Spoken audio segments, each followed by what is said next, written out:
안녕하세요. 펫띠 수의사 송준호입니다. 혹시 고양이에게 스토킹 같은 것을 당해보신 적이 있으신가요? 길을 걷다 우연히 마주친 고양이가 계속 자신을 이렇게 졸졸 따라오니 이걸 어떻게 해야 하나, 집에 데리고 가야 되나 고민하신 분들이 계실 텐데요. 오늘은 고양이가 이 처음 보는 사람을 따라오는 이유에 대해 말씀드리겠습니다.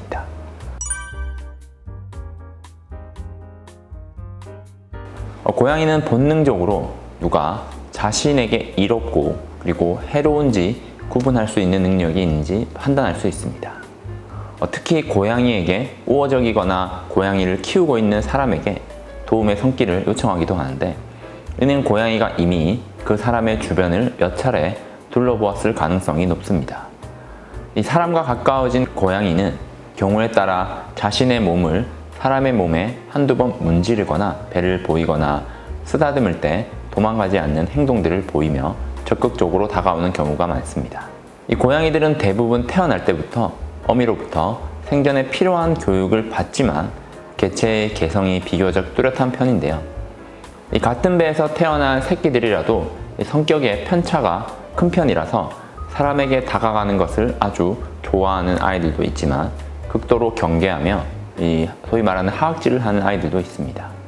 길에서 사람을 잘 따르는 아이들은 애초에 부침성이 매우 좋은 아이들이며 자신이 살아가는데 이 보호자들이 도움이 될 거란 확신을 가지고 있다고 보시면 됩니다.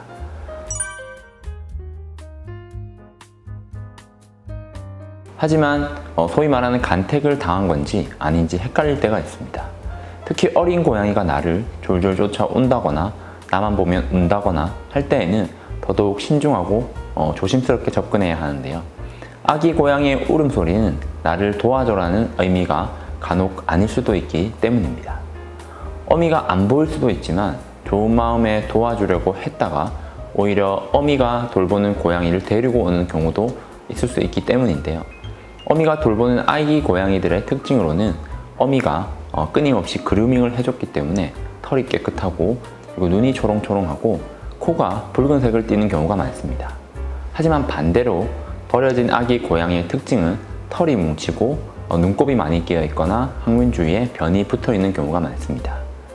이 아기 고양이의 경우 돌봐주는 어미가 있는지 없는지 최소 8시간에서 12시간은 지켜본 후에 판단하는 것을 추천드리는데요. 지켜보는 중에 아기 고양이는 함부로 만지지 않는 것이 좋습니다.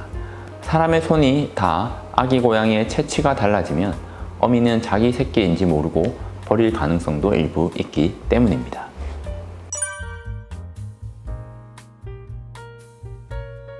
또한 혹시나 여러분들이 길고양이에게 간택을 당했을 때나 아기 고양이를 데리고 왔을 때 제일 먼저 가급적 동물병원에 방문해서 이 아이의 건강 상태를 확인해 보시고 조치해 주시는 것이 좋습니다.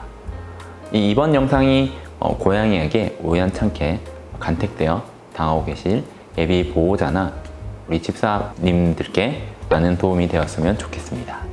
오늘도 영상 끝까지 시청해 주셔서 감사합니다.